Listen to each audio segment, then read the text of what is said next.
Bonsoir tout le monde. Pardon, j'ai l'habitude de faire mes devoirs un peu à la dernière minute. Du coup, mais je suis contente de vous accueillir ici. Donc, c'est une conférence qui est organisée par la formation Léon Lezoil et la gauche anticapitaliste. Et on a le grand plaisir d'accueillir ce soir Joseph Daher, qui est un militant de notre organisation internationale, donc la 4e internationale, qui est militant de longue date, mais aussi auteur de plusieurs livres, et notamment son expertise porte sur toutes les questions politiques liées au Moyen-Orient, que ce soit le conflit en Palestine, ce qui se passe en Syrie et dans la région plus globalement. Il a été prof aussi à Lausanne, mais malheureusement, suite à une situation très compliquée et très honteuse, il a été viré de l'université justement à cause de son engagement en solidarité avec la Palestine. Donc, malgré beaucoup de campagnes qui ont lancées en son soutien, et donc j'en profite pour aussi exprimer notre soutien de la part de la gauche anticapitaliste pour cette situation. Et beaucoup de courage aussi pour la suite, en tout cas. Alors, donc, peut-être pour commencer, vous avez entendu qu'il y a un point d'actualité assez récente et inquiétante. On aura l'occasion, je pense, d'y revenir plus vers la fin, mais peut-être pour commencer avec le conflit en Palestine, qui aussi a pris une ampleur incroyable et sans précédent. Donc peut-être que tu pourrais revenir un peu déjà sur les origines et la situation actuelle des perspectives là-bas. En Palestine propre. En Palestine propre et puis aussi un peu en lien avec ce qui se passe dans la région. D'accord, tout d'abord, merci beaucoup pour m'accueillir, pour l'organisation de cette conférence. Plaisir d'être avec vous, camarades. Avant d'aborder cela, juste en lien avec ce qui a été dit par rapport à l'Université de Lausanne, il y a quand même eu des bonnes nouvelles. Dernièrement, là je crois que c'était hier, l'Université de Lausanne a officiellement annoncé la rupture de ses relations académiques avec l'Université hébraïque de Jérusalem à la suite de nos mobilisations de commission de rapport éthique. Donc ce qui montre à nouveau, et ce que je pense, je reviendrai assez souvent là-dessus, que les mobilisations par en bas fonctionnent, même dans des périodes considérées de défaite, de difficultés et autres, la mobilisation paie. Sans cette mobilisation, il n'y aurait jamais eu cette décision prise par l'université, la direction de l'Université de Lausanne, de rompre ses relations avec l'Université hébraïque de Jérusalem parce qu'elle, justement, viole le droit international, viole un certain nombre, comme l'a énoncé la direction, l'éthique ou des valeurs de l'Université de Lausanne. Donc ça vient après, et une mobilisation continue au niveau des étudiants et étudiantes et également du corps enseignant. Donc des bonnes nouvelles qu'il faut quand même des fois annoncer. Maintenant, par rapport à la question palestinienne et le génocide continu qui se déroule avec le soutien permanent, constant des États-Unis, car sans cela, ce ne serait pas possible. Mais on voit que, et ça a été le cas depuis le dernier siècle, ces dernières décennies, la question palestinienne n'est pas simplement limitée au territoire historique de la Palestine, mais a des conséquences régionales. Dernièrement, c'est, dans la nuit passée, les bombardements, des assassinats ciblés des États-Unis en Iran. Bien sûr, il faut rejeter ces interventions impérialistes, ces interventions meurtrières, tout en également étant très clair sur notre opposition au régime réactionnaire des mollahs de la République islamique d'Iran. Mais on peut voir que voilà, c'est important de voir la Palestine dans son cadre régional, dans une profondeur historique, et déjà poser le cadre, entre guillemets, analytique de base. Donc, surtout par rapport à disons, médias dominants qui, par exemple, nous expliquent, ou si vous regardez les principales déclaration, notamment sur les dernières attaques israéliennes sur l'Iran, c'est l'État d'Israël qui est en droit de se défendre face à un projet de développement de l'arme nucléaire en Iran. Et dès lors, la plupart des États occidentaux défendent l'action qui a été menée. Et en fait, la question de la Palestine, c'est la même chose. où on soutient, même si dernièrement il y a une rhétorique qui a un peu changé de certains États européens, mais qui vient surtout à la suite de mobilisations intenses depuis 1 an et demi à travers différents États européens, aux États-Unis pour dénoncer ce crime génocidaire. Mais c'est devenu presque un slogan. L'histoire n'a pas commencé le 7 octobre. Quoi qu'on pense du 7 octobre, il faut contextualiser cette action pour l'inscrire dans une lutte face à un projet colonial de peuplement qui prend ses sources au XIXe siècle. Au XIXe siècle et en Europe, d'accord, ce qu'on appelle le projet sioniste, qui a une multiplicité, entre guillemets, d'orientation politique. Il va de la droite, et initialement, le fondateur, on peut dire, du sionisme est un libéral avec une orientation ou un projet d'orientation colonie-peuplement qui allait sur un modèle de l'Afrique du Sud, l'Algérie, avec une volonté d'exploiter la population indigène, encourager les investissements étrangers et développer une certaine économie de cette manière. Mais ce n'est pas son courant qui va gagner. C'est le sionisme de gauche qui va poser les bases et qui, jusqu'à aujourd'hui, caractérise, selon moi, le projet colonial de peuplement sioniste, qui a pris ses origines au XIXe siècle, qui est un projet de colonie de peuplement qui s'inscrit dans les dynamiques qu'on dirait plutôt historiquement de l'Amérique du Nord ou de l'Australie, qui vise une colonie de peuplement pas à exploiter la population indigène, mais à l'éliminer. Explique aussi en partie cette violence continue que la Nakba, comme on appelle chez les Palestiniens ou chez les Arabes, cette catastrophe lors de la création de l'État d'Israël en 1948 qui a mené au déplacement forcé de plus de 800 000 Palestiniens, l'occupation de 79% de la terre palestinienne. La Nakba, c'est un processus continu qui a des périodes d'approfondissement ou pas. Et depuis le 7 octobre, c'est très clairement une période d'approfondissement. Et dans ce cadre-là de colonie de peuplement qui vise l'élimination et non l'exploitation des populations indigènes, dans sa matrice principale, la possibilité du génocide est toujours une option. Et c'est pour ça que même au début, moi je n'ai pas hésité de parler d'une dynamique génocidaire quelques semaines, quelques mois après, parce que c'est un projet qui est marqué par le projet politique sioniste. Maintenant, le sionisme aussi, il faut le replacer dans son contexte historique. J'ai été rapidement. C'est un projet, comme je vous l'ai dit, colonial européen, qui naît des dynamiques politiques du XIXe siècle européen, fondamentalement. Vous n'avez pas ces mêmes développements au sein des populations juives, par exemple du Moyen-Orient, d'Afrique du Nord et d'autres régions du monde. Donc, c'est des dynamiques qui sont à la fois la montée d'un antisémitisme de plus en plus important, notamment les pogroms en Europe de l'Est, dans l'Empire russe, mais aussi c'est même dans la dite patrie, c'est presque un mythe de la Révolution française et tout, cet antisémitisme contre Dreyfus, c'est ce qui va faire tourner un peu Herzl, qui était un libéral assimilateur, historiquement parlant, et qui va plutôt développer cette chose. C'est aussi la montée de l'idée des États-nations exclusivistes, et dans lequel, concrètement, avec cette aussi de montée des idées-nations, de montée de cet antisémitisme, développement des impérialismes, les Juifs n'ont pas vraiment de place. Ce ne sont pas des Blancs, il faut bien le comprendre. En Europe, au XXe siècle, ils vont être, par l'impérialisme occidental, surtout après 1967, quand Israël devient pilier de l'impérialisme états-unien, ils deviennent, entre guillemets, des populations blanches, mais historiquement ne le sont pas considérés comme tels.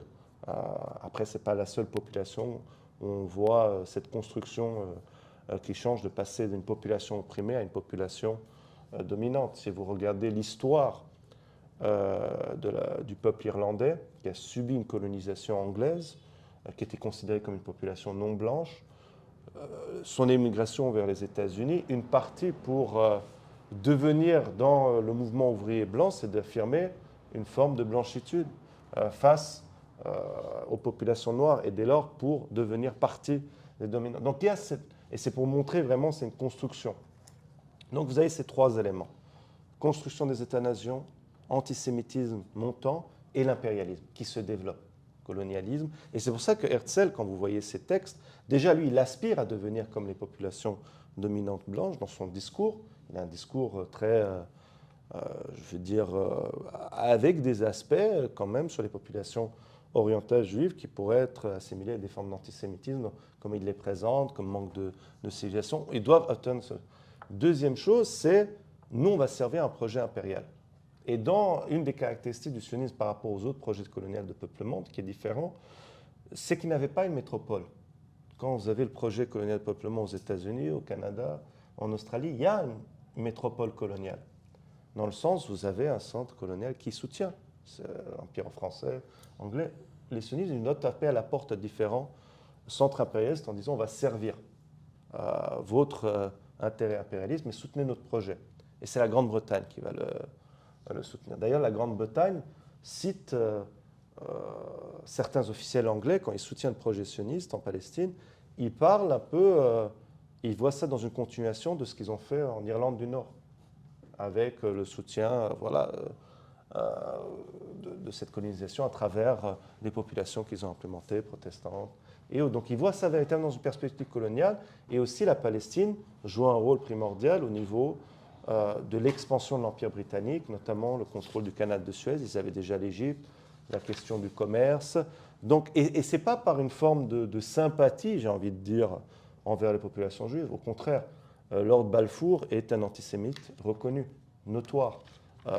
Lorsqu'il fait sa déclaration promesse d'un foyer juif, c'est l'auteur de ce qu'on appelle des Alien Laws, en début du XXe siècle, qui sont des lois pour empêcher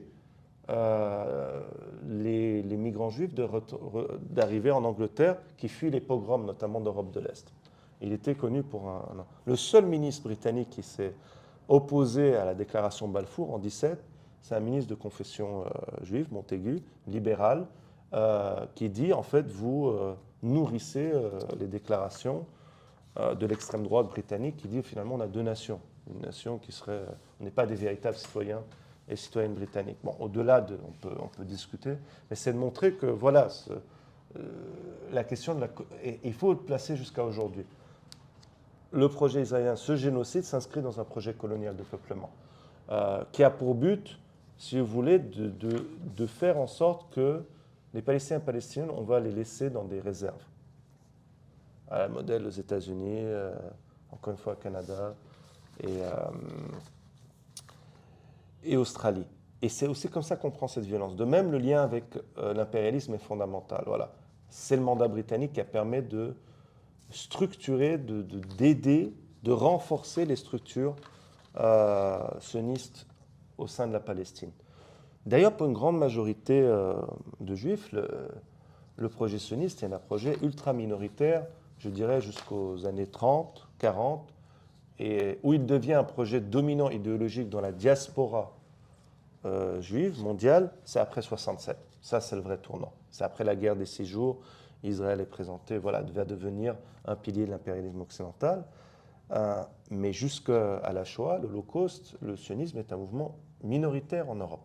C'est un mouvement minoritaire dans le sens où vous avez beaucoup plus une grande partie qui sont bien des libéraux, mais surtout qui ont rejoint des mouvements de gauche, que ce soit le mouvement du Bund, qui est un mouvement travailliste juif, surtout dans ce qu'on appelle voilà, dans l'Europe de l'Est et autres, mouvement communiste, de gauche, de démocrates, et vous avez une petite minorité mais c'est pas du tout il y avait plutôt une tradition antisioniste, et ils étaient plutôt perçus comme une majorité, surtout des mouvements de gauche, que ce soit le Bund ou le bolchevique, les sionistes comme un mouvement défaitiste, en disant concrètement, bah, l'extrême droite, ont raison, on n'est pas partie de ces nations, et donc il faut créer le nôtre. Donc on n'est pas véritablement au bien des Français, il faut créer un autre État-nation, etc., et au détriment d'autres. Et dans une perspective coloniale à fond. Ce que vous entendez Netanyahou aujourd'hui, le Premier ministre israélien, dire « nous sommes le bouclier, le premier bouclier ou le premier rempart occidental face à la barbarie arabe, islamique, c'était le discours de Herzl déjà à la fin du XXe siècle, du XIXe siècle et début du XXe siècle. Donc, aujourd'hui, on comprend ce qui se passe par rapport au génocide à Gaza, déjà dans cette première histoire coloniale de peuplement. Mais après, et le soutien, voilà, la nécessité de soutien à l'impérialisme. Mais après, vous allez me dire, mais pourquoi tout ce soutien? Qu'est-ce qui voilà, est-ce que c'est par philosémitisme? Est-ce que c'est par... il y a quelque chose de caché? Et là, on voit s'il y a une seule spécificité du Moyen-Orient, ce n'est pas qu'il soit à majorité arabe et ou musulmane, comme souvent présenté, c'est la concentration des énergies fossiles. Après la Deuxième Guerre mondiale, le pétrole, en particulier, est devenu la première ressource énergétique dans le monde, à la place du charbon. Et les États-Unis deviennent la première puissance mondiale aussi.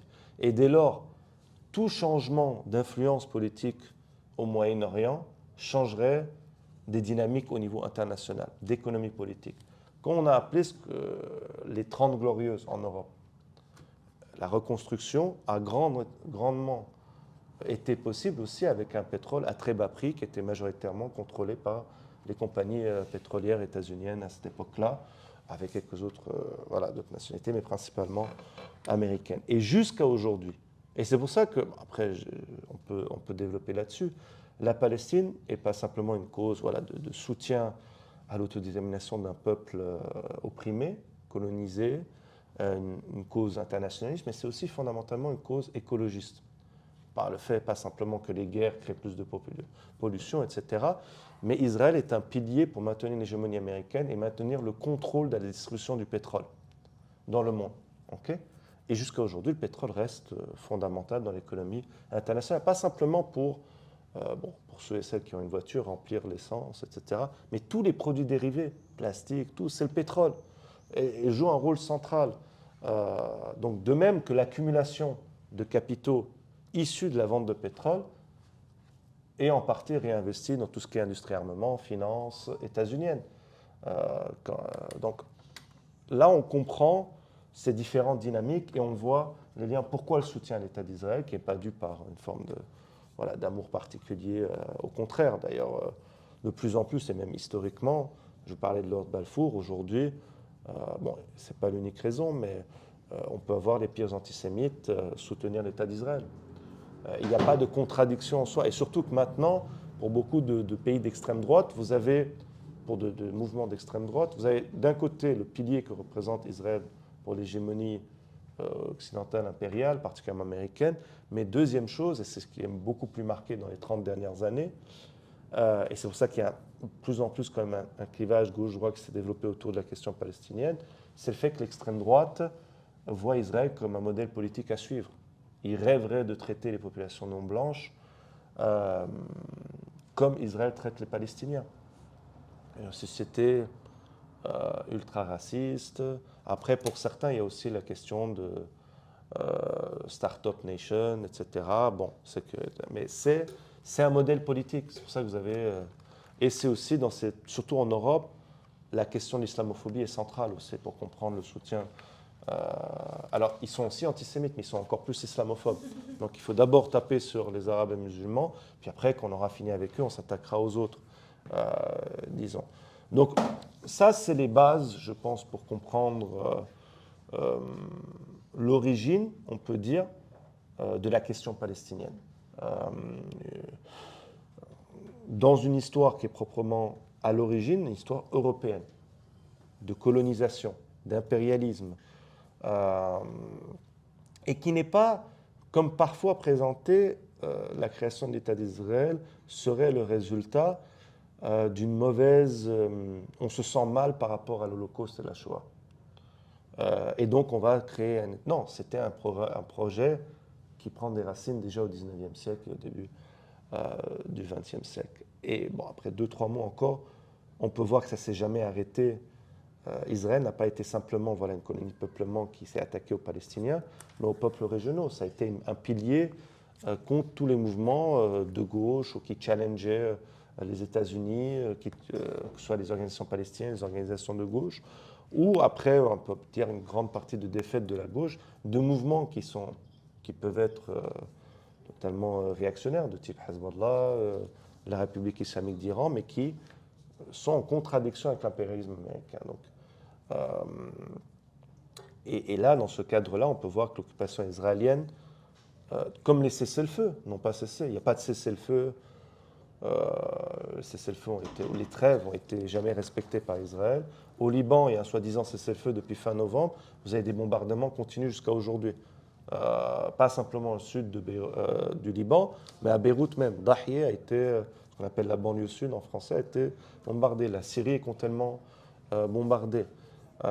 Et là, aujourd'hui, il y a une volonté, voilà, à travers Israël, des États-Unis, de réimposer une hégémonie totale sur cette région. Et c'est pour ça aussi, pas simplement de soutenir Israël, mais encourager la normalisation avec les États alliés. Parce que les États arabes ont, particulièrement dans ces 3-4 dernières décennies, vu la question palestinienne comme une menace à leur propre intérêt. Et c'est pour ça qu'ils ont aussi du sang sur les mains, que ce soit l'ancien régime syrien, la Jordanie. Le blocus de Gaza aurait été impossible sans la participation de l'Égypte, qui est le deuxième récipient de l'aide américaine dans le monde. Et ça, c'est un tournant qui s'est passé durant les années 70, qui est à la fois dû à un tournant économique vers le libéralisme économique, mais aussi avec la paix avec Israël. Donc on a déjà fait pas mal de trucs, mais on peut aller encore plus en profondeur sur d'autres choses. J'espère que ça... Effectivement, merci beaucoup. Une des questions que j'allais justement poser, c'est un peu les raisons du soutien des États-Unis, mais vous avez déjà... Tu peux me tutoyer. Oui, effectivement. J'y pensais juste après la partie. Mais tu avais déjà mentionné donc le pétrole, qui est une question qu'on n'entend pas souvent ici. Et important pour comprendre effectivement ce soutien continu au-delà de questions, j'imagine aussi géopolitiques propres dans la région. Donc peut-être une question un peu liée. Ah oui, une autre chose intéressante que vous avez mentionnée, donc dans ce contexte de projet colonial, l'Irlande du Nord, c'est aussi un pays où on voit aujourd'hui beaucoup de soutien des drapeaux palestiniens un peu partout. Ouais. Donc ça montre probablement aussi ce lien-là historique de la Grande-Bretagne qui à la fois avait un projet colonial en Irlande et donc en lien aussi avec le projet colonial zioniste en Israël.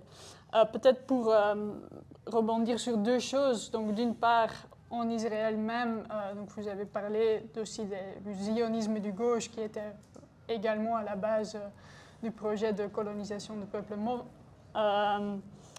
Est-ce qu'il y a quand même certaines perspectives d'opposition de gauche contre aussi le projet d'occupation et d'élimination en Israël et dans la région, qu'en est-il du soutien ou du non-soutien d'une part de certains États arabes, comment ça a évolué, et d'autre part de mouvements qui ne sont pas forcément liés à des États, mais de mouvements plus de gauche, et comment dans ce contexte le changement de régime en Syrie a un impact potentiel sur la situation en Palestine. Super. Non, c'est clair que l'Irlande ayant subi la colonisation, c'est pour ça une politique qui est même traduite au niveau officiel, apporte un soutien à la question palestinienne, mais c'est une question très populaire. Ils l'ont perçu. Il y a un autre État européen qui a, pas la même forcément histoire, mais voilà, l'Irlande, ça s'inscrit dans une histoire de lutte coloniale. Il y avait même des contacts. Voilà. Dans l'État espagnol aussi, mais parce qu'il y a la question de l'autodétermination qui se pose pour différentes régions. Et donc, question basque, question colotologne, andalouse, et il y a des liens qui ont été formés aussi. Et ce qui explique aussi, moi j'étais même étonné, j'étais le camp d'été d'Anticapitalista, il m'explique que c'est vraiment un soutien large au sein de la société, qui même la droite a des difficultés de challenger là-dessus. Et on peut voir qu'il y a des dynamiques plus compliquées, on va dire, en France et certains autres pays, mais qui aussi, là, on voit des allers en retour, mais qui sont aussi dus à la pression par en bas. Et ça, peut-être, je reviendrai plus tard, mais je pense aussi que pour beaucoup de classes dirigeantes européennes, mais aussi aux États-Unis, la question palestinienne est devenue un moyen pour renforcer les dynamiques autoritaires dans leur société, pour attaquer sur les droits démocratiques, liberté d'expression, parfois aussi liberté académique, je dis ça comme ça, d'autres choses. Donc ça, on voit très clairement. On voit en France, par exemple, la Jeune Garde, organisation antifasciste interdite, Urgence Palestine, etc. Mais bon, ça, c'est une dynamique aussi qui a des racines dans la crise économique de 2008, j'y reviendrai. Mais la Palestine, c'est vraiment un accélérateur à ce niveau-là. Maintenant, sur la question, quelle forme d'opposition en Israël, comment voir le sionisme de gauche? Ce que j'ai oublié de dire dans le sionisme de gauche, ce qui est intéressant au niveau historique, pourquoi je dis, et, et ça c'est, et aussi moi je suis jamais pour exceptionnaliser des choses, ça veut dire exceptionnaliser dans le sens négatif, ça veut dire que ce serait spécial certaines orientations, dynamiques politiques en Israël. Non, moi j'ai inscrit par exemple Israël dans une histoire de colonie de peuplement occidentale qui a existé, qui a beaucoup de choses en commun. Quand on regarde le vocabulaire des colons sionistes, c'est le vocabulaire des colons aux États-Unis, la terre promise, c'est nous qui avons fait voilà, cultiver ces terres où il n'y avait rien. Même au niveau, quand on regarde sur l'Irlande, la justification en partie pour justifier la colonisation de l'Irlande par les Britanniques, c'est déjà les Irlandais sont des sauvages, ils ne savent pas bien cultiver leurs terres, nous on va les rendre plus efficaces, etc. Et il y a ce discours au sein du sionisme de gauche très clair, mais au-delà de ça, c'est qu'ils ont construit les bases qui ont permis, entre guillemets, pour moi, à Israël, si on veut, comme colonie de peuplement qui vise à éliminer des bases plus qui lui permettent de mieux résister, entre guillemets. Pourquoi je dis ça? Parce que justement, et y compris le syndicat israélien, Ezraout, qui est plus ancien que l'État israélien, avait amené ce slogan travail juif, produit juif, terre juive. Donc on élimine le Palestinien ou la Palestinienne de la structure économique, des structures d'accumulation capitaliste. Et c'est pour ça que même aujourd'hui, pour les territoires occupés, le nombre de travailleurs, alors avant le 7 octobre, palestiniens au sein de l'économie israélienne ne dépassait pas les 100 à 150 000. Gaza, c'était même moins, c'était 10 à 15 000, peut-être 20, principalement dans le secteur de la construction et l'agriculture. Okay. Même les Palestiniens 48, c'est-à-dire Palestiniens citoyens d'Israël, ne sont pas dans les secteurs essentiels de l'économie. Certes, si ils sont 20%, 30% dans la santé et d'autres, mais même s'ils faisaient grève, ils n'arrêteraient pas l'économie israélienne. C'est la différence fondamentale avec l'Afrique du Sud, l'Algérie aussi. Voilà, autant c'était bien sûr une colonie de peuplement ultra violente. Il ne faut pas oublier que voilà, la colonisation française a essayé au XIXe siècle dans la lutte, dans sa lutte contre voilà, des soulèvements différents, a tué presque un tiers de la population. Mais pour un colon, quand il doit exploiter la population indigène, bien sûr qu'il y a la violence, mais il doit trouver des deals pour l'exploiter. Si vous le visez à l'éliminer, vous n'avez pas besoin de trouver un deal. Vous allez l'éliminer. Vous voulez les faire partir. Et ça, c'est le sionisme de gauche qui a fondé ça. Ceux qui ont fait la première Dagma, c'est les sionistes de gauche. Et ils ont été dominants dans la scène politique israélienne jusqu'à, en tout cas, fin des années 80. Et en fait, ils ont coupé l'herbe sous le pied. Et encore une fois, là, ce n'est pas propre aux sionistes de gauche, en mettant en place des politiques néolibérales qui ont cassé les structures en partie de l'État social, des syndicats, et qui étaient la base historique du Parti travailliste. Mais le Parti travailliste aussi, c'est celui qui va développer, à la suite de l'occupation totale de la Palestine après 1967, la colonisation de la Cisjordanie.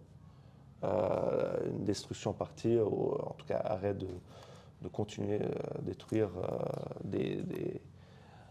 Gaza, qui a toujours été un problème pour l'occupation israélienne.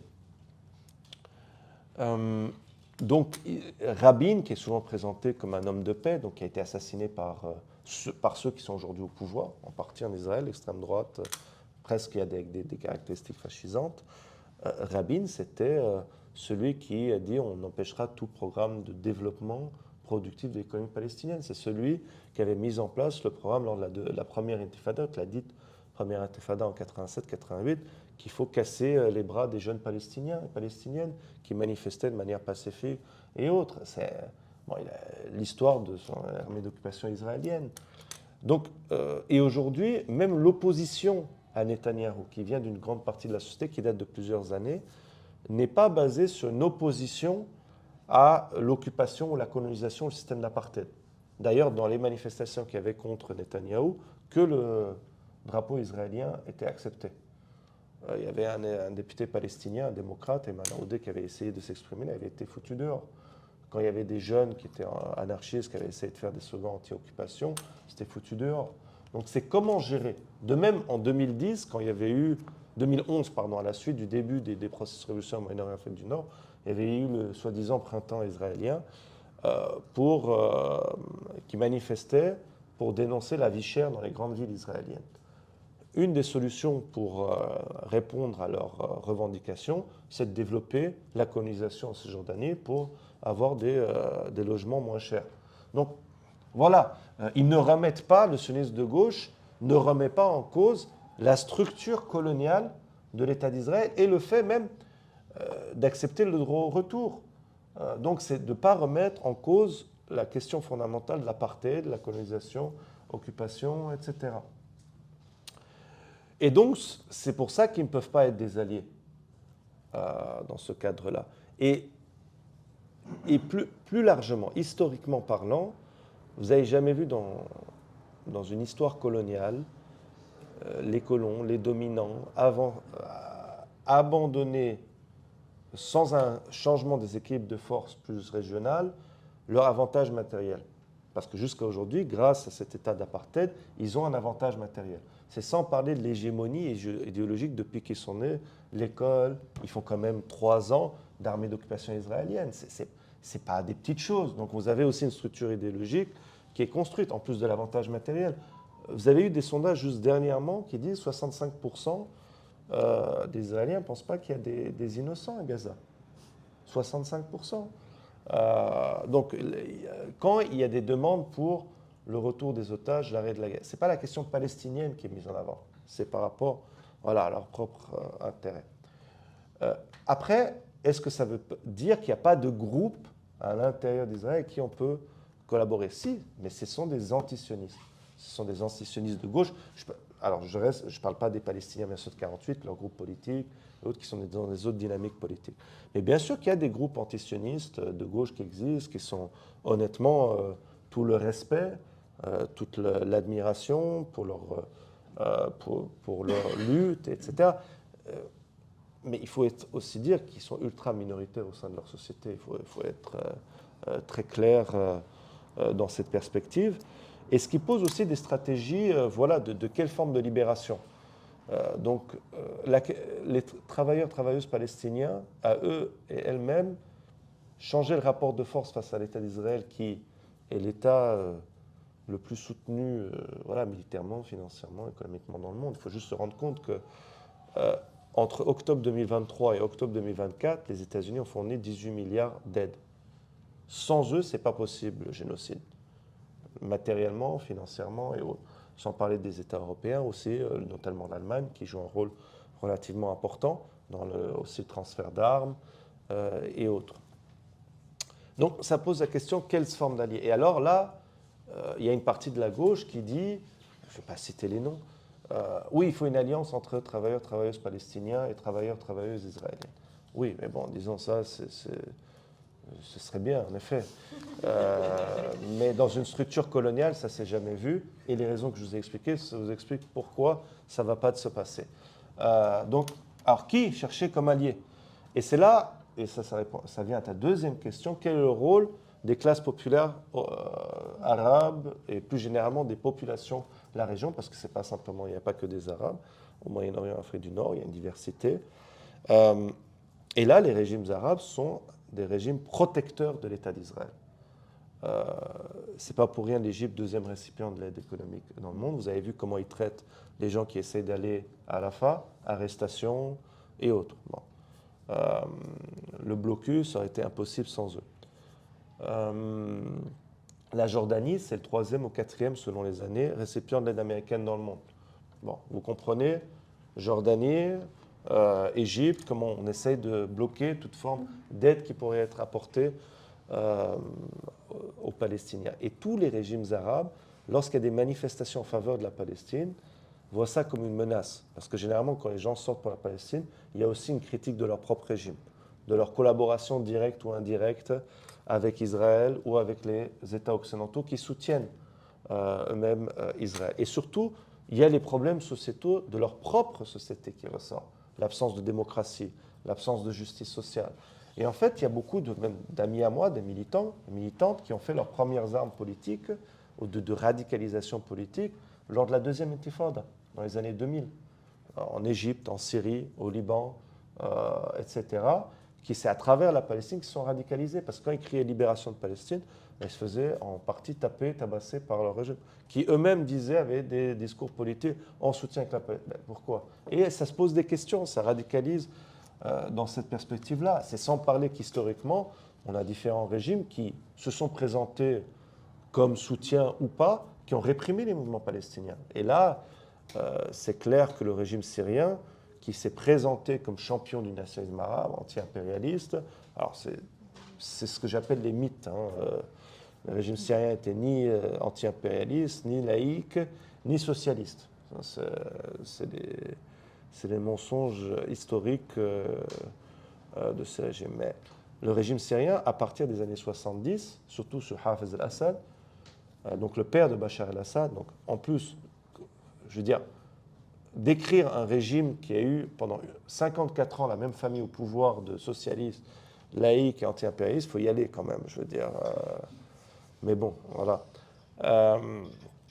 Hafez al-Assad a toujours été très clair qu'il ne fallait pas que le mouvement nationaliste palestinien crée de l'instabilité pour la Syrie et donc il fallait le contrôler ou même le réprimer. Et quand il rentre au Liban, c'est en s'alliant avec l'extrême droite libanaise, avec le soutien israélien et américain pour réprimer les Palestiniens, pour empêcher l'alliance qui avait lieu entre le mouvement national palestinien et une partie de la gauche libanaise et autres pour avoir une autre forme d'État au Liban, plus démocratique, laïque et plus résistant. Et pour lui, c'était une menace, que ça pourrait inspirer aussi les Syriens et les Syriennes.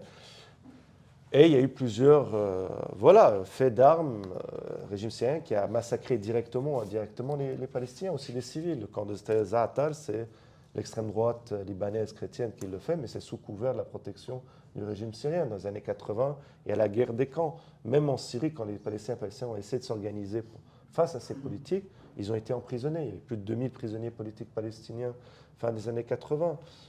Lorsque le soulèvement populaire syrien commence en 2011, à la suite, il y a énormément de Palestiniens qui sont tombés en martyrs pour leur participation dans la révolution syrienne. Le camp de Yarmouk était considéré comme la capitale de la diaspora palestinienne. Le camp de Yarmouk, on appelle camp, mais c'était plus un quartier de la ville de Damas, c'est plus une ville, il y avait 200 000 personnes et il y avait une richesse intellectuelle, politique, historique là-bas. Il a été majoritairement détruit en premier lieu par le régime syrien, ensuite par Daesh. Donc il y a une histoire. La Jordanie, Septembre Noir, en 70 aussi, on massacre les Palestiniens civils et autres. Donc il y a un certain nombre d'exemples. Les monarchies du Golfe, jusqu'à aujourd'hui, si vous faites un tweet en faveur de la Palestine, vous êtes emprisonné. Dans bien des cas, particulièrement Arabie Saoudite, Émirats Arabes Unis. Ils voient la Palestine comme une menace. Et dès lors, c'est là où on va voir un lien entre les intérêts des classes populaires palestiniennes et régionales. Ces régimes qui sont généralement liés principalement à l'impérialisme occidental, mais parfois à d'autres, le cas de la Syrie, c'était l'impérialisme russe, ils ont des intérêts communs s'ils mettent leurs forces en commun. Se libérer des régimes autoritaires, des dynamiques impérialistes et autres. Et c'est là où on voit l'alliance qui peut se former. Et c'était le discours de la gauche, et d'ailleurs, c'est la seule manière aussi pour changer le rapport de force par rapport à la population israélienne, qui comprennent que le choix, c'est ou bien, on y reviendra peut-être plus tard, une société démocratique, laïque, et Inch'Allah socialiste pour nous, et qu'ils abandonnent leurs privilèges matériaux, leurs avantages matériaux pour créer une nouvelle société. Parce que personne ne nie aujourd'hui que vous avez de facto un sentiment, même si moi je ne suis pas fan de ces termes, vous avez de facto une nation israélienne, comme vous avez une nation palestinienne. Vous avez une identité nationale palestinienne et de même qu'israélienne qui s'est créée. Mais bien sûr, cet État démocratique devra aussi passer par une redistribution des richesses en faveur des Palestiniens, Palestiniennes qui ont été spoliés et autres. Mais pour vous donner, concrètement, comme exemple, qu'est-ce que ça veut dire? Parce qu'on pourrait dire que ça, c'est que de théorie. Mais en 2011, alors déjà, c'était le discours de la gauche palestinienne lors des années 60-70. Et s'il revient aujourd'hui, par rapport aux images que vous avez vues sur les télévisions, les services sécurité égyptiens qui arrêtent des passagers qui veulent aller, c'est que la libération de la Palestine passe par les capitales arabes. Et c'est pour ça que la gauche palestinienne s'est alliée durant les années 60, début des années 70, pas toujours de manière très claire et tout, mais avec les gauches des autres, ils ont fait des formes de collaboration. En Jordanie, réprimé. En Syrie, réprimé. Et au Liban, réprimé. Mais si vous avez un changement de ce rapport de force, vous mettez une pression énorme sur ce qui est aujourd'hui l'État d'Israël, parce qu'ils ont une supériorité militaire, de facto, grâce au soutien américain. Mais si vous avez les États régionaux qui se mettent ensemble, ça devient une nouvelle dynamique par soutien populaire par en bas. Mais voilà, comment ça s'est matérialisé à des moments donnés? Aussi, à la suite du début des processus révolutionnaires en 2011, c'est la première fois qu'on revoit des manifestations devant les ambassades israéliennes. Par exemple, au Caire, à la suite du chute de Moubarak, la première manifestation depuis des dizaines d'années a lieu à la suite de la chute de Moubarak. Devant l'ambassade israélienne, on recommence à parler de la nécessité du boycott de l'État d'Israël, de casser les accords de Camp David. Quelques mois après, vous avez, pour la première fois depuis, non, la première fois je pense, il n'y a pas d'autre cas, des marches du retour qui partent de l'Égypte, Liban, Syrie, Jordanie, vers la frontière avec la Palestine occupée. C'est jamais vu, jamais vu. Et c'est là où, pour une fois, j'ai été d'accord avec un ministre des Affaires étrangères israélien, Avigdor Lieberman, qui a dit la plus grande menace pour Israël, c'est une Égypte démocratique. Mais on pourrait dire c'est un Moyen-Orient démocratique. Et plus que l'Iran, il disait. Parce que justement, ça créerait une pression. Et c'est là où je viens peut-être avec la question de la Syrie, qui est contradictoire. Parce que la chute du régime syrien, c'est à la fois une opportunité, mais on peut voir que c'est aussi aujourd'hui une menace à la question palestinienne, parce qu'il y a des pressions énormes pour normaliser, et que le nouveau régime en place, ou le nouveau régime en construction, veut aller vers cela, parce qu'il veut s'inscrire dans une alliance occidentale avec les monarchies du Golfe, Turquie, et veut aller vers la normalisation avec l'Israël, quel que soit son background djihadiste, parce que c'est un acteur extrêmement pragmatique. Hayat Tahrir al-Sham et son président autoproclamé de la Syrie, Ahmed el-Sharia. Mais pourquoi je dis c'est contradictoire? C'est à la fois une opportunité parce que c'était la chute d'un régime qui a empêché toute forme de résistance vers la Palestine occupée depuis la Syrie, depuis 1974. Pas une seule balle avait été tirée. Si vous essayez de faire cela, vous étiez emprisonné. Et en fait, la meilleure preuve du fait qu'Israël a vu ça d'un mauvais œil, la chute d'Assad, c'est le jour après la chute d'Assad, vous avez extension de l'occupation des territoires syriens et destruction de la majorité des infrastructures militaires syriennes. Ce qu'il n'avait pas eu besoin de faire auparavant parce qu'il savait qu'Assad n'avait jamais tiré vers lui. Et des pressions énormes sur le nouveau pouvoir central et le déstabiliser. Aussi créer des dissensions confessionnelles, en instrumentalisation de la question druze, de minorités, comme il l'avait fait au Liban. Et ça, c'est pour le pousser à faire des concessions et pour empêcher un processus démocratique de se mettre en place et de s'approfondir. Après, ce n'est pas le seul élément. Le nouveau pouvoir en place veut empêcher un processus réellement démocratique par en bas. Il fait tout pour consolider son pouvoir. Et donc c'est pour ça que c'est contradictoire, parce qu'on a vu aussi le jour de la trêve, signée mi-janvier à Gaza, des manifestations énormes à travers la Syrie, pour la première fois organisées par la population, pas organisées par le parti Baas, où les principaux, en fait, vous avez quelques drapeaux palestiniens, vous avez surtout le portrait de Bachar el-Assad partout. Et donc, là, on est quand même dans un moment où, alors je vous ai expliqué la théorie, aussi des éléments concrets, et je pense que les processus révolutionnaires, ça ouvre des opportunités, mais ça ne veut pas dire que ça va aller forcément. Il ne faut pas avoir une lecture linéaire de l'histoire. D'ailleurs, je pense qu'à travers le monde, on voit il y a des reculs, des avancées. Il n'y a aucun droit démocratique qui est garanti. La démocratie, c'est une lutte quotidienne.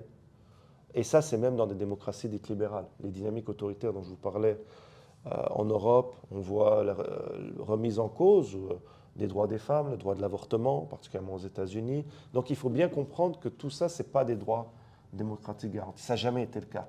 C'est toujours une lutte quotidienne à garantir. Et l'opportunité qui a été ouverte par la chute du régime syrien, par le début des processus révolutionnaires, ouvre une opportunité qui est meilleure que hier, mais qui ne veut pas dire qu'on va aller vers des démocraties même libérales. Parce que tout est résultat d'équilibre des forces. Et si on ne construit pas des contre-pouvoirs, des forces de gauche démocratiques, dans des perspectives de front uni, pour constituer des forces indépendantes et défier, que ce soit les anciens régimes, les mouvements intégristes religieux, ça sera compliqué. Et dans ce cadre-là, la question palestinienne est aussi incluse, parce que là, il y a des pressions depuis le 7 octobre. Il y a une dynamique politique du fait qu'il y a un affaiblissement relatif de l'impérialisme américain depuis les années 2000, qui est dû à 3 raisons majeures. L'échec de l'invasion américaine à la fois de l'Afghanistan et de l'Irak, qui est un gouffre aussi financier énorme, en plus d'être des défaites politiques, militaires et autres.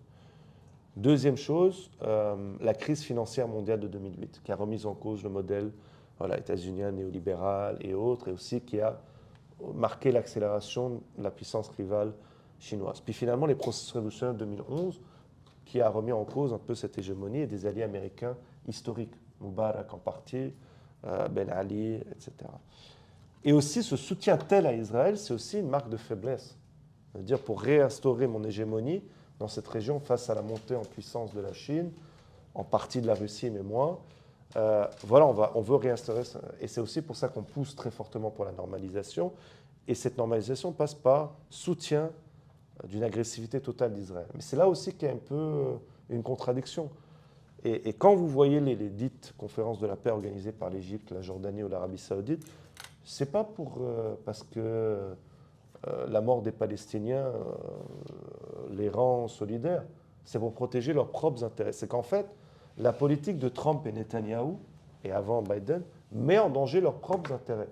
Le fait que l'Égypte ferme, c'est bien sûr sur une alliance avec les États-Unis, mais c'est parce que l'arrivée de 2 millions de Palestiniens, ça crée une instabilité pour ses propres classes dirigeantes, de même que l'arrivée de Palestiniens en Jordanie, pour des considérations internes. Donc c'est pour protéger leurs propres intérêts. Et là, la violence israélienne, soutenue par les États-Unis, crée de l'instabilité dans ses propres pays. Et donc ils essayent de prévoir, ou de proposer des plans alternatifs. Donc c'est là où je dis qu'il y a une petite contradiction au sein de l'impérialisme américain. Imposer une normalisation soutenant une telle agressivité israélienne crée des contradictions.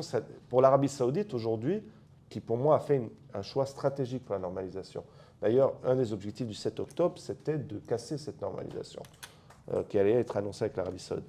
L'Arabie Saoudite, la différence avec les Émirats ou d'autres monarchies du Golfe, c'est qu'elle doit dealer avec une population indigène de 60-65%. Les Émirats, la population indigène, c'est 10%. Qatar, c'est moins de 5%. Donc, s'ils ne sont pas contents, bon, c'est pas super, mais on s'en fout. Par contre, l'Arabie Saoudite, qui en plus a des taux de pauvreté qui augmentent, doit dealer avec une population indigène, une opinion publique. Et donc, c'est pour ça que s'ils doivent aller vers la normalisation, c'est ce qu'on a appelé le sorte de méga deal, ou en tout cas une route qui mène, soi-disant, vers 2 États qui est impossible en pratique, qui est absolument impossible, donc dans ce cadre-là. Et donc voilà, c'est pour dire qu'on est dans une phase dangereuse, parce qu'il y a des pressions de cette hégémonie américaine, normalisation, désarmement, même d'acteurs qui sont réactionnaires. Sur le Liban, par rapport à Hezbollah, il y a une pression énorme, etc. Et la véritable porte ouverte, c'est la reconstitution de forces populaires, démocratiques et de gauche, mais qui est extrêmement compliquée, que ce soit dans d'autres pays avec des régimes autoritaires comme sanglants. En Égypte, vous avez 60 000 prisonniers politiques. Et la Syrie et le Liban, qui ont souvent été à la tête, j'ai envie de dire, le soutien à la cause palestinienne, parce que c'est des liens très souvent, pas simplement sociaux. Moi, dans ma famille, par exemple, il y a des Palestiniens, il y a des Libanais et des Syriens. Donc, c'est des histoires interreliées, disons. Puis c'est une histoire politique, puis c'est une solidarité qu'il y avait toujours. Mais là, on ne peut pas nier, c'est que déjà, de un, on a des sociétés qui subissent des guerres à répétition. Il y a une fatigue, que ce soit au Liban, en Syrie. En Syrie, c'est 90% de la population qui vit sous le seuil de pauvreté. Liban, c'est énorme aussi, on dépasse les 50 à 60%. Et aussi le fait qu'il y a eu justement ces forces affiliées à l'Iran, ou en tout cas qui faisaient partie de cet axe, qui ont un peu instrumentalisé la question palestinienne, qui lui donne un mauvais mot, ou une mauvaise chose, et que si la normalisation permet un certain progrès économique, pourquoi pas? Je dis que c'est des sentiments qui sont parlés maintenant. Alors, je ne pense pas que ça va se passer dès demain, Mais en tout cas, il y a cette pression qui est énorme. On vient un mouvement très dangereux, en plus d'être foncièrement tragique par ce génocide qui se passe en direct. Un génocide qui voilà, fait plus de 20 mois, mais qui reflète aussi, à bien des égards, selon moi, les dynamiques politiques mondiales, beaucoup plus profondes. Dans quel sens je veux dire ça? C'est Gaza, c'est le reflet de nos sociétés, qui sont dominées malheureusement par deux forces ou coalitions dominantes, le néolibéralisme autoritaire de Macron, de Merkel, de Biden, qui soutiennent ce génocide, mais aussi ce pôle extrême droite, fascisant, fasciste, aussi soutien d'Israël, qui domine la scène politique. Et la difficulté pour la gauche, particulièrement depuis 2008, avec des tentatives, mais de constituer un pôle alternatif. Et d'ailleurs, encore élément supplémentaire pour dire comment la question palestinienne est devenue un accélérateur des dynamiques autoritaires dans nos propres sociétés, c'est à travers la question de Palestine que sont attaqués des mouvements de gauche, qu'on ne pourrait même pas appeler, avec tout le respect que j'ai pour ces mouvements, de radicales, ou peut-être sont radicales dans l'instant qu'on vit, mais qui sont fondamentalement réformistes. Jeremy Corbyn, il s'est fait foutre dehors par l'actuel Premier ministre britannique actuellement, qui était à la droite du Labour, sur la question palestinienne, antisémitisme. La France insoumise, le Nouveau Front populaire, c'est sur la question de la Palestine et de l'antisémitisme qui sont fondamentalement, constamment attaqués.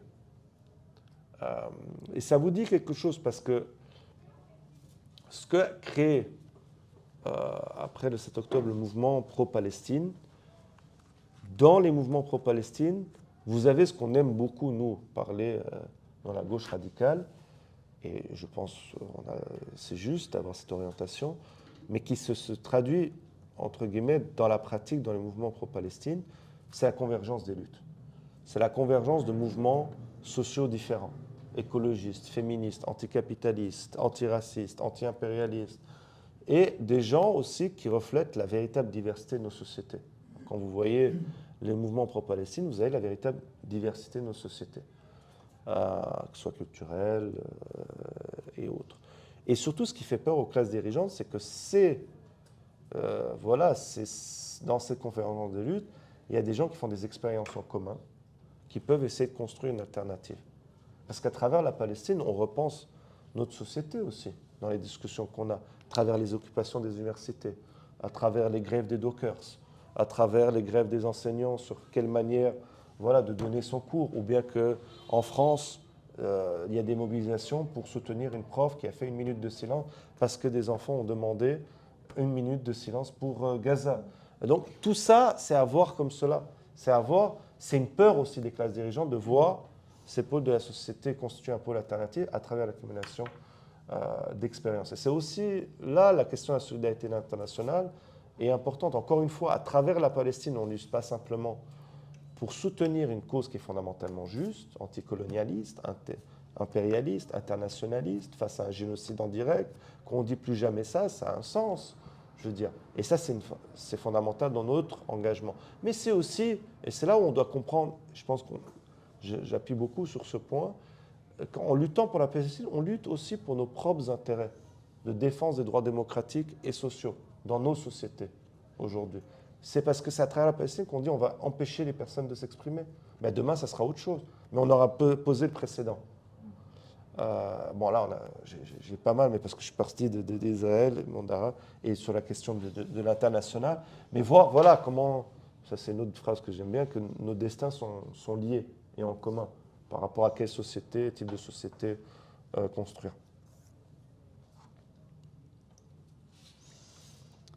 Merci beaucoup, merci pour ce message aussi d'espoir quelque part. Peut-être pour revenir quand même brièvement aussi sur ce qui se passe en Syrie, parce qu'ici en Belgique, ce n'est pas une question où on a une vue très claire. Donc si tu pourrais brièvement quand même essayer de résumer un peu les forces qui sont dominantes actuellement, à la fois au pouvoir et peut-être dans l'opposition, et s'il y a quand même des possibilités pour des mouvements de gauche populaires voilà, de se reconstituer, de constituer une sorte de force alternative ou d'hégémonie alternative comme dans la société. Non, non, c'est. Bon, déjà, la chute du régime Assad, d'une famille qui était au pouvoir pendant 54 ans. Ça a bien sûr des répercussions internes. Grande majorité de la population, grande majorité de la population a célébré cela. Moi, j'ai célébré cela. Et ça a ouvert une fenêtre d'opportunité. Mais ça a aussi des répercussions régionales et internationales. Parce que, comme je l'ai dit, le régime Assad, il n'a pas simplement massacré des Syriens et Syriennes, mais aussi des Palestiniens, des Libanais et autres.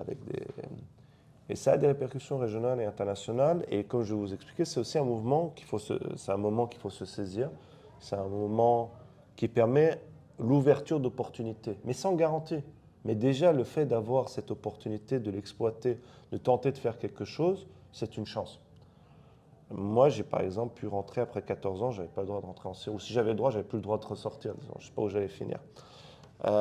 Et plein d'autres militants et militantes ont pu rentrer. Quand j'étais en janvier, on avait 2 à 3 conférences, parfois par jour, à Damas. Il y avait une activité politique, un dynamisme politique qui était impossible sous le régime Assad. Et donc c'est là où je dis qu'il y a une opportunité. Les gens sont en train de tenter de se réorganiser. Alors quand on a dit ça, il ne faut pas diminuer ou sous-estimer les défis absolument énormes. On parle d'une population, 90% de la population vit sous le seuil de pauvreté, des niveaux de destruction absolument horribles. Horribles.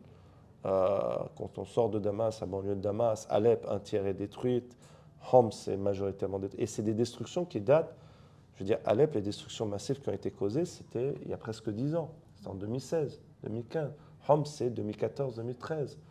La banlieue de Damas, ça date presque 2016-2018, donc c'est resté comme ça depuis cette période. Et voilà, c'est difficulté d'avoir de l'électricité, la destruction des infrastructures. Au niveau économique, il y a énormément de défis. La migration, la majorité des jeunes, dès qu'ils peuvent, ils continuent à partir, parce que les salaires sont extrêmement bas. La majorité des Syriens et Syriennes, en fait, ils vivent grâce aux envois de fonds des Syriens et Syriennes eux-mêmes, avant l'aide humanitaire.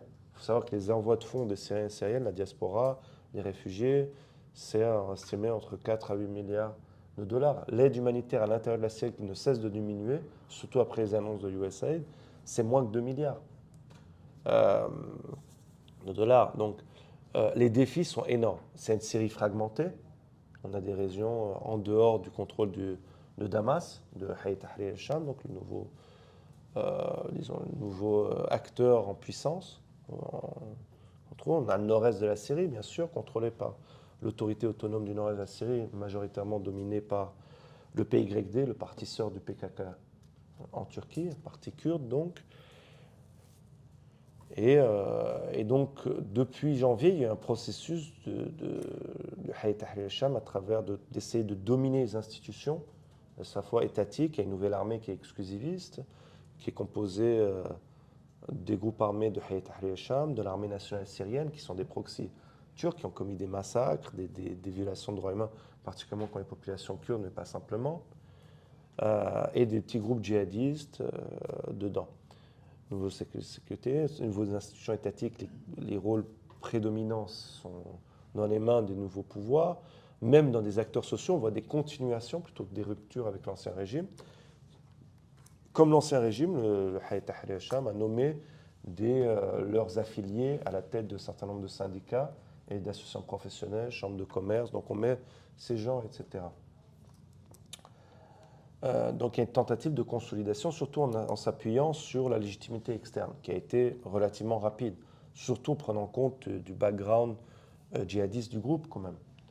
Je veux dire, levée en partiel, mais très forte des sanctions, reconnaissance des États-Unis, États européens et autres.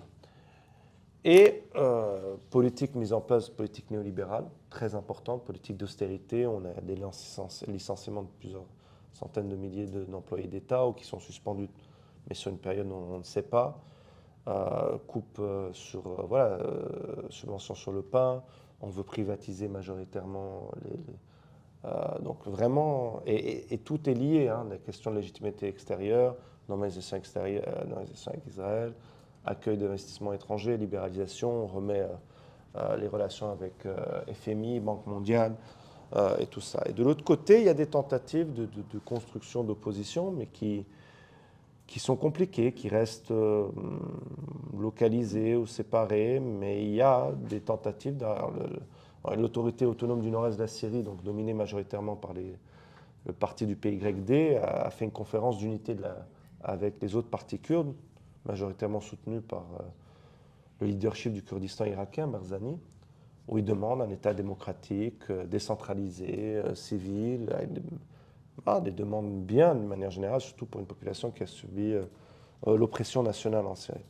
On a le Soueda, qui est majorité druze. Aussi, on a beaucoup de groupes démocratiques qui militent depuis un certain temps, aussi des propres syndicats.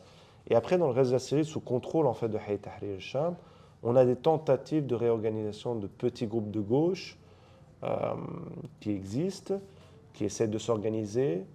Bon, ça reste petit, avec des difficultés relativement importantes. Le plus gros parti de gauche, je dirais, après le PYD, donc kurde, c'est un parti qui est d'origine du PC traditionnel syrien, donc plutôt stalinien, réformiste, qui font du relativement bon travail sur tout ce qui est questions socio-économiques. Ils ont un bon journal. Ils ont entre 3 et 5 000 membres à travers le pays. Après, ils ont des orientations politiques qui sont à débattre. Mais moi, je sais véritablement, dans une perspective, il faut un large front uni qui rejoint le PYD, les partis kurdes, partie des groupes démocratiques de gauche à Soueda, avec le reste de la Syrie, des groupes démocratiques et de gauche. Mais dans une perspective, on n'a pas le luxe, d'ailleurs je pense à travers le monde, on n'a pas le luxe du sectarisme politique aujourd'hui, face aux menaces qui sont présentes. Il y a eu des tentatives de mouvements de protestation au niveau des travailleurs d'État qui ont été virés ou suspendus, beaucoup, et même des tentatives de représentation alternative. Janvier-février, il y a eu pas mal de manifs. Ça a été cassé, cette dynamique, et de manière plus générale, d'organisation, de contre-organisation, dans les massacres confessionnels qui ont été causés par des groupes armés liés au nouveau régime, de l'armée nationale syrienne, contre les Alaouites en premier lieu. Donc plus de 800 civils qui sont morts. Il y a eu une insurrection armée, on peut dire, de reste de l'ancien régime, et une réponse avec des massacres confessionnels de civils absolument horribles. Et il y a d'ailleurs des assassinats qui continuent contre les civils alaouites. Et ensuite, c'est la population druze, une minorité islamique aussi, qui a été attaquée. Donc on est dans un champ politique, mais on a eu différentes formes de vagues, il y a eu différentes formes. Là, dernièrement, à Alep, il y a eu plusieurs fois l'association professionnelle des avocats locaux qui ont manifesté pour demander une justice transitionnelle, punir les criminels de guerre qui ont fait des deals avec le nouveau régime, le nouveau gouvernement, qui soient jugés. On a eu, quand il y a eu un membre des forces armées du nouveau gouvernement qui a attaqué un juge, qui l'a tabassé, etc., il y a eu une manifestation énorme des juges et tout soutenu. On veut vivre dans une... Bon, tout est en reconstruction, mais c'est compliqué. Il y a énormément de défis. Je ne pense pas qu'il faut les sous-estimer. Et donc, des fois, j'utilisais le terme qui est un terme en arabe qui vient de l'auteur palestinien qui était de gauche, Emile Habib, qui était mutasha'im, ça veut dire peptimiste. C'est un mixte entre optimisme et peptimisme basé sur la situation, l'analyse matérielle des choses, les espoirs que ça peut créer, les contradictions. On est, comme je l'ai dit, c'est une situation très très compliquée, avec énormément de défis, une fatigue générale, et ne pas oublier que la Syrie est un pays dominé au niveau des dynamiques régionales et internationales impérialistes. Donc il y a aussi les interventions constantes d'Israël, la Turquie, États-Unis, l'Iran parfois à travers différents canaux, Hezbollah. Donc on est dans une situation très très compliquée avec en fait une course contre la montre.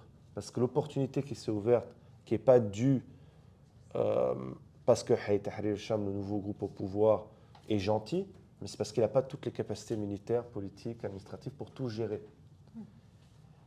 Mais cet espace peut disparaître s'il n'y a pas une construction d'un contre-pouvoir.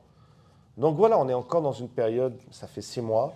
Moi, je suis très critique du nouveau gouvernement. Je n'ai jamais eu aucune, d'ailleurs, illusion. Dès le 8 décembre, 9 décembre, on m'a fait une interview. J'ai dit, c'est ça, voilà, la capacité des groupes démocratiques et de gauche de construire une alternative, mais qui est un problème qui explose, encore une fois, au niveau international, avec voilà, des cadres politiques, sociaux, qui sont différents selon les pays. J'espère que ça... Après, on peut rentrer plus en détail encore sur la série, mais c'est le cadre général. Pardon. Effectivement, merci beaucoup. Je propose que je finirai avec 2 questions encore et puis je laisserai l'occasion aussi à d'autres personnes d'intervenir.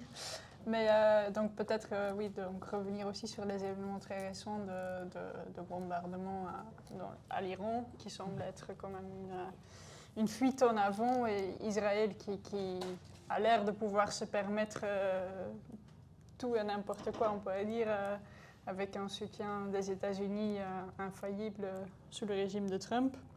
Et donc lié aussi à ce que tu avais mentionné plus au début, l'exemple pour l'extrême droite partout dans le monde, et donc cette tendance d'aller vers de la répression partout de tout ce qui défend même juste les droits humains fondamentaux.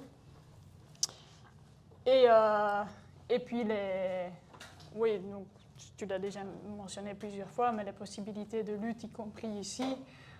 Donc on voit quand même pas mal de mouvements en solidarité avec la Palestine. Par ailleurs, j'en profite pour dire qu'il y aura prochainement encore d'autres actions aussi en Belgique. Donc notamment le 23, il y a une action de désobéissance civile, si jamais ça vous intéresse de participer. Et ce dimanche-ci, il y aura aussi une nouvelle manifestation en solidarité avec la Palestine. Donc voilà, comme tu l'as dit, c'est important non seulement pour des raisons de justice, mais aussi pour créer nos propres luttes face à cette montée de l'extrême droite et la répression. Donc voilà, peut-être que si tu peux brièvement rebondir sur tes expériences là-dedans et la perspective que ça pose ici en Europe. Alors, sur l'Iran, rapidement, bon, on n'a pas encore, moi, je n'ai pas encore vu en détail les informations, mais c'est très clairement un coup de pression supplémentaire pour que l'Iran fasse de nouvelles concessions, notamment sur la question du nucléaire, et de soumettre l'Iran à une nouvelle dynamique, voilà, d'imposition par la force de l'hégémonie américaine, très clairement. Et encore une fois, il faut très clairement s'opposer à toutes ces formes d'attaques, bombardements, sans tomber dans une forme aussi de campisme, en essayant de transformer la République islamique d'Iran en acteur soi-disant anti-impérialiste ou je ne sais pas quoi. Donc toujours placer notre boussole politique sur la lutte par en bas des classes populaires en lutte. Deuxième chose, sur la question, ce que représente la Palestine. Encore une fois, voilà, on vit dans... je parlais de la Palestine, comme quoi c'est une cause internationale, mais aussi pour nous aider. Mais on peut pas, pour moi, on ne peut pas voir aussi le succès du nouveau Front populaire, la dynamique qui s'était créée. Alors, il y avait bien sûr la menace fasciste, mais c'était aussi construit sur les mobilisations qu'il avait fait sur la Palestine, qui a pu construire cette dynamique politique. Donc là, on voit les liens qu'il peut avoir et comment la Palestine, de même que si on regarde, alors c'est pas encore une fois les uniquement, mais elle contribue. Lorsque les processus révolutionnaires ont commencé, il y a eu un mouvement international qui s'est inspiré en partie des formes d'occupation des grandes places. Tahrir Square en Égypte, qui a lancé le mouvement Occupy. Le mouvement Occupy qui s'est diffusé dans plus de 700 villes dans le monde, et notamment dans l'État espagnol, qui a donné une dynamique à la suite de cela, de Podemos, on peut penser ce qu'on veut, etc., de ce qui s'est développé par la suite, mais on voit que ça ne s'arrête jamais, particulièrement dans le monde, dans des dynamiques propres. Et là, moi, à travers la Palestine, je vois vraiment cette... alors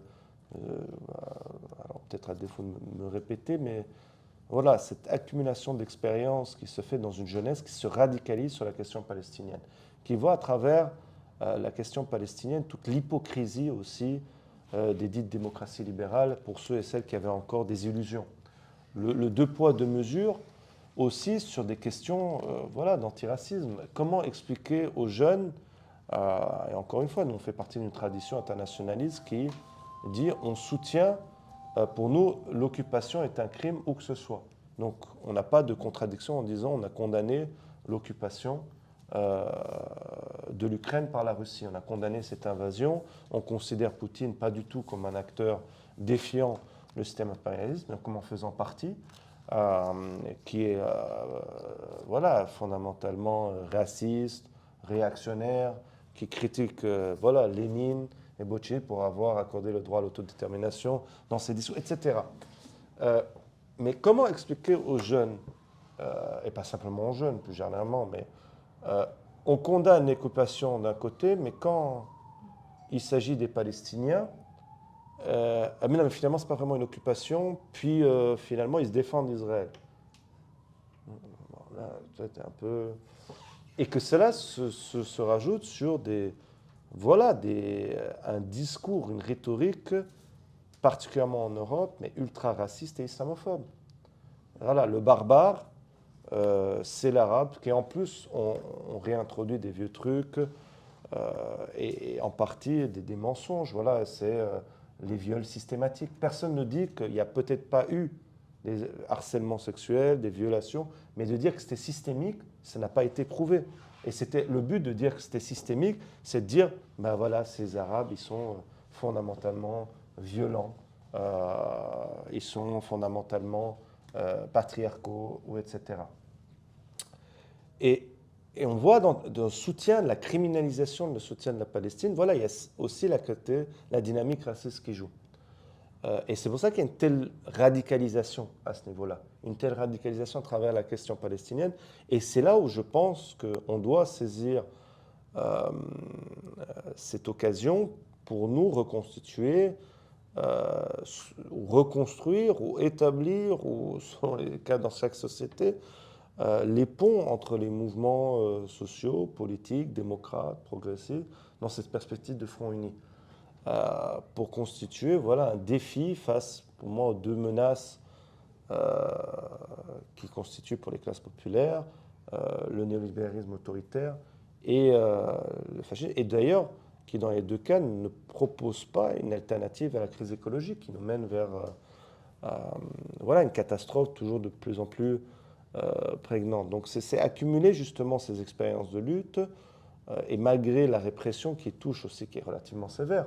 Je veux dire, quand vous faites les premières manifs à 20 ans, 22 ans, et que vous êtes emprisonné pour s'être exprimé, ou même des lycéens, moi j'entends des histoires quand même, et qui continuent. Bah, c'est quelque chose sur lequel il faut construire dessus. Et voilà, et puis ça radicalise plus généralement la société. Je parlais des grèves des dockers, grèves des enseignants. Au niveau des syndicats, on commence plus en plus à se saisir de la question. On peut dire que c'est trop tard. Mais c'est sur ça qu'il faut. C'est un travail à long terme. Moi, je dis toujours à mes étudiants et étudiantes, ce ne sera pas demain la libération, mais on va construire dessus. On va construire dessus et montrer que la mobilisation par en bas, c'est ce qui permet de donner une garantie pour le futur. Je citais en introduction, voilà, le fait que l'Université de Lausanne, la fac de Lausanne, comme d'autres, rompt ses liens avec l'Université hébraïque de Jérusalem, coupable de nombreuses violations de droits, ce n'est pas parce qu'ils ont vu la lumière. Non, c'est parce qu'ils ont subi des pressions par en bas. C'est comme tout. Tout est résultat des équilibres des forces. Et donc construire dessus, selon moi. Peut-être sur un autre truc, je pense aussi qui vous concerne. Pour moi, c'est pourquoi j'insiste beaucoup sur la question du Front uni aujourd'hui par rapport aux menaces qui pèsent sur nos sociétés, que ce soit même sur le cadre démocratique, au-delà d'autres dynamiques autoritaires, racistes, la crise écologique, le backlash patriarcal sur les droits des femmes et autres, LGBTQ, IQ, etc. C'est la nécessité, et on peut faire des erreurs, c'est pas grave, mais la nécessité de participer aux luttes, d'être des acteurs de lutte et pas simplement, ou actrices de lutte, pardon, et de ne pas être simplement des commentateurs de la vie politique. Pour moi, c'est la pire chose possible. C'est d'avoir cette idée, moi, de dehors, je vais t'expliquer la vie, et puis je ne vais jamais faire d'erreur parce que je ne vais jamais faire partie de quoi que ce soit, et qu'il fallait faire comme ça, que non, il faut participer et jouer notre rôle de radicalisation dans les différents mouvements. Bien sûr que ce n'est pas facile, bien sûr qu'il y a c'est pas aussi des trajectoires linéaires, il y a des avancées, il y a des retours, mais c'est la seule solution, entre guillemets. C'est la seule solution de construire par en bas cette alternative qui prend du temps dans une perspective internationaliste avec notre tradition, mais en tout cas faire partie des luttes. Faire partie des luttes dans des mouvements voilà, qui peuvent être contradictoires, qui peuvent avoir leurs difficultés, mais c'est vraiment pas être spectateur. Pour moi, ça c'est absolument fondamental, particulièrement dans la séquence politique dans laquelle on vit. J'espère que ça répond à toutes différentes questionnements. Tout à fait, message bien reçu. Non, mais après, ça fait partie du débat. Hein, et c'est, voilà.